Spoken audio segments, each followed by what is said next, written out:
எல்லாரும் எப்படி இருக்கீங்க? நல்லா இருக்கீங்களா?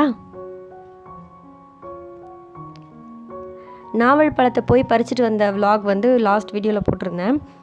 அதை வச்சு ஏதாவது ரெசிபி செஞ்சு போடுறேன் அப்படின்னு சொல்லியிருந்தேன். ஸோ அதுதான் இன்றைக்கி நாவல் பழத்தை வச்சு என்ன செய்ய போகிறேன்னு பார்க்கலாமா?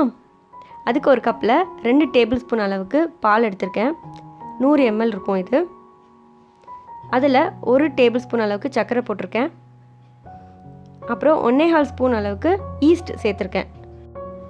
ஈஸ்ட்டை வந்து ஆக்டிவேட் பண்ண வைக்கிறதுக்காக பால் சக்கரை போட்டு சேர்த்து வச்சுருக்கேன். பால் வந்து கொஞ்சம் வெதுவெதுப்பான சூட்டில் எடுத்துக்கோங்க. இப்போ கொஞ்சமாக உப்பு போட்டுட்டு நல்லா மிக்ஸ் பண்ணி விட்டுருங்க. ஈஸ்ட் வந்து நான் வந்து பேக்கர்ஸ் கம்பெனி ஈஸ்ட் வந்து வாங்கியிருக்கேன். இது வந்து எல்லா சூப்பர் மார்க்கெட்லேயுமே கிடைக்கும். நீங்கள் ஒன்ஸ் ஈஸ்ட் வந்து ஓப்பன் பண்ணிட்டீங்க அப்படின்னா அப்படியே வச்சிடாதீங்க. ஃப்ரிட்ஜ்லேயோ வெளியோ அப்படியே வைக்காதீங்க. அதை நீங்கள் நல்ல ஒரு பாக்ஸில் ஏர்டைட் கண்டெய்னரில் போட்டு ஸ்டோர் பண்ணி வைங்க. இல்லைனா ஈஸ்ட் வந்து காற்றுல வந்து அப்படியே கரைஞ்சிரும். இப்போ நல்லா மிக்ஸ் பண்ணிவிட்டு மூடி வச்சிடுறேன். ஒரு 10 to 15 மினிட்ஸில் இது வந்து புளிச்சு ஆக்டிவேட் ஆகிடும். அது ஆக்டிவேட் ஆனதுக்கப்புறம் இன்னொரு பவுலில் ஒரு 1.5 கப் அளவுக்கு மைதா மாவு எடுத்திருக்கேன். அதாவது ஒரு 1/4 கிலோ அளவுக்கு மைதா மாவு எடுத்துகிட்டு நம்மளுக்கு புளிச்சிருந்த அந்த ஈஸ்ட் மிக்ஸை வந்து இதில் ஊற்றிடுறேன். ஈஸ்ட்டு பால் அப்புறம் சக்கரை கொஞ்சோண்டு உப்பு போட்டு மிக்ஸ் பண்ணி வச்சுருந்தோம்ல அதை இதில் ஊற்றிட்டு நம்மளுக்கு சப்பாத்தி மாவு பிணையிற மாதிரி நல்லா பிணைஞ்சு எடுத்துக்க வேண்டியதான். கொஞ்சம் சாஃப்டாக பிணையணும். இந்த பால் உங்களுக்கு பத்தலை அப்படின்னா கொஞ்சமாக தண்ணி சேர்த்துக்கலாம்.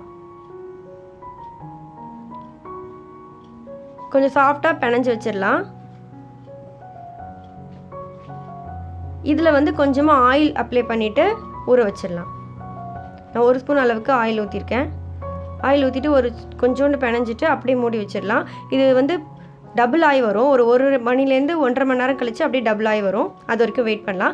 அது வரைக்கும் நம்ம வந்து ஜாம் செஞ்சுட்டு வந்துடலாம் நாவல் பழத்தில். இப்போ நம்ம ஹீரோ நாவல் பழத்தை எடுத்தாச்சு. இது வந்து நான் வந்து அந்த சீட்ஸ் எல்லாம் ரிமூவ் பண்ணிக்கிறேன். இந்த மாதிரி கத்தி வச்சு வெட்டியும் ரிமூவ் பண்ணிக்கலாம். அப்படி இல்லைனா வேக வச்சுட்டு கூட நீங்கள் அதுக்கப்புறம் ஆற வச்சு அந்த சீட்ஸ் எல்லாம் எடுத்துக்கலாம். உங்கள் இஷ்டம் தான். நல்லா பழுத்த பழமாக தான் ஈஸியாக எடுத்துடலாம். சீட்ஸ் கட் பண்ண வேண்டியது கூட இல்லை. அப்படியே கையால் எடுத்துடலாம். கொஞ்சம் காயாக இருந்ததுன்னா கட் பண்ணி எடுக்கிற மாதிரி இருக்கும். இப்போ அதை சீட்ஸில் எடுத்த அந்த நாவல் பழத்தை வந்து ஒரு பேனில் போட்டு நம்ம எவ்வளோ நாவல் பழம் எடுத்தோமோ அதே அளவுக்கு சக்கரை எடுக்கணும். எந்த கப்பில் எடுத்தீங்களோ அதே அளவுக்கு சக்கரை எடுத்து அதில் நான் ஆட் பண்ணிக்கிறேன். அப்புறமா அது மூழ்கிற அளவுக்கு தண்ணி ஊற்றிக்கிறேன். இப்போ நாவல் பழம் வந்து நல்லா வேகணும். வெந்து அந்த சர்க்கரையோடு மெல்ட் ஆகி அப்படியே ஜாம் ஆகி வரணும். அவ்வளோதான். இப்போ கொஞ்சமாக ஒரு பிஞ்ச் அளவுக்கு சால்ட் போட்டு நல்லா வேக வச்சுக்கிறேன். இப்போ இந்த மாதிரி வந்துருச்சு. இன்னும் கொஞ்சம் திக்காகணும். இந்த அளவுக்கு வந்துருச்சு. இப்போ ஆறுனதுக்கப்புறம் இன்னும் நல்லா திக்காயிடும். ஸோ இதை அப்படியே இறக்கி ஆற வச்சிடறேன். இப்போ இதுவும் ரெடி ஆகிடுச்சு. நம்மளுக்கு மாவும் வந்து நல்லா புளிச்சு வந்துருச்சு. டபுளாகி வந்துருச்சு. இப்போ மறுபடியும் ஒரு வாட்டி பிணைஞ்சிக்கணும். அப்புறம் ஒரு பேனில் கொஞ்சமாக ஆயில் தடவி நல்லா க்ரீஸ் பண்ணி வச்சுக்கிறேன். இப்போ நம்ம பிணைஞ்சி வச்சுருக்க மாவை வந்து 4 பார்ட்டாக பிரிச்சுக்கலாம். நம்ம 4 பன் செய்யலாம். இதில் நான் பிணைஞ்சிருக்க இந்த அளவுக்கு 1/4 கிலோ அளவு மாவுக்கு வந்து 4 பன் வரும். 4 பார்ட்டாக பிரித்து 4யுமே நல்லா வந்து மறுபடியும் நல்லா பிணைஞ்சிக்கலாம் அழுத்தம் கொடுத்து. அதுக்கப்புறம் கொஞ்சமாக அப்படியே கையிலேயே தட்டிக்கிறேன் நான். உங்களுக்கு அப்படி வரல அப்படின்னா நீங்கள் சப்பாத்தி கட்டையில் வச்சு கூட லைட்டாக அழுத்திக்கலாம். இந்த மாதிரி இந்த ஷேப்பில் இருந்தால் போதும். அதுக்கப்புறம் நம்ம ரெடி பண்ணி வச்சுருக்க ஜாம் இருக்குல்ல அதை நடுவில் நான் வைக்கிறேன். இப்போ நல்லா ஆறுனதுக்கப்புறம் கொஞ்சம் கட்டியாகிடுச்சு. இந்த மாதிரி தான் இருக்கணும். ரொம்ப தண்ணியாக இருக்கக்கூடாது. இப்போ இதை நடுவில் வச்சுட்டு அப்படியே மூடி கவர் பண்ணிக்கிறேன். கவர் பண்ணிவிட்டு மறுபடியும் லைட்டாக இது பண்ணுங்கள். ரொம்ப அமுக்கிடாதீங்க, வெளியில் வந்துடும். ஸோ லைட்டாக அது மாதிரி பண்ணிவிட்டு லைட்டாக ஒரு ப்ரெஸ் கொடுத்துட்டு நம்ம அந்த பேனில் வச்சிடலாம். இந்த மாதிரி நான் 4யும் பண்ணி வச்சுட்டு கொஞ்சமாக ஆயில் மேலேயும் அப்ளை பண்ணிக்கிறேன்.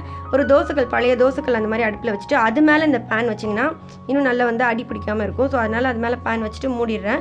இதில் நான் கொஞ்சமாக எள்ளு சேர்த்துக்கிறேன். எள்ளு வந்து ஆப்ஷனல் தான். நான் 2 சேர்த்துருக்கேன், 2 சேர்க்குறதா சேர்த்துக்கலாம். அதுக்கப்புறம் ஒரு 10 நிமிஷத்துக்கு அப்புறம் திருப்பி விட்டுக்கோங்க. அப்படியே விட்டுட்டிங்க அப்படின்னா ஃபுல்லாக குக்கார வரைக்கும் விட்டுலாம் அப்படின்னா அடியில் வந்து ரொம்ப ரஃப் ஆகிடும். ஸோ அதனால் திருப்பி விட்டுட்டு மறுபடியும் இந்த பக்கம் ஒரு 10 மினிட்ஸ் விட்டுட்டிங்கன்னா சூப்பரான பன் ரெடி ஆகிடும். நல்லா வெந்து சாஃப்டாக இருக்கும்.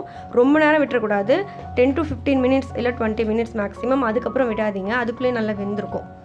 அதுக்கு நல்ல சிம்மில் வைங்க. இப்போ நான் வெந்ததுக்கப்புறம் ஆறுனதுக்கப்புறம் எடுத்து காட்டுறேன். சூப்பராக இருக்குது பாருங்கள். உள்ளே நல்லா அப்படியே ஜூஸியாக வெளியில் இதாகி வந்திருக்கு. வெளியில் எதுவுமே லீக் ஆகாது. பயப்படாமல் நீங்கள் வைக்கலாம். இது ஒரு டிஃப்ரெண்ட்டான டேஸ்ட்டில் இருக்கும். இந்த பன் வந்து நம்ம வந்து இது மாதிரி ஒரு பன் வந்து எந்த கடையிலையுமே கிடைக்காது. நம்ம தான் செய்யணும். இது வந்து நல்லாயிருக்கும். நாவல் பழம் சாப்பிடாத குழந்தைங்க கூட இந்த மாதிரி செஞ்சு கொடுத்தா அழகாக சாப்பிட்ருவாங்க. எல்லாருக்குமே பிடிக்கும். இந்த மாதிரி செஞ்சு கொடுத்தீங்கன்னா ரொம்ப ரொம்ப சூப்பராக இருக்கும். எப்படி இருக்குடா? செம்மையா இருக்கு. இந்த வீடியோ உங்களுக்கு பிடிச்சிருந்தா லைக் பண்ணுங்க, ஷேர் பண்ணுங்க, சப்ஸ்கிரைப் பண்ணுங்க. எல்லா புக்களும் பெறுவானுக்கே. பாய். ம்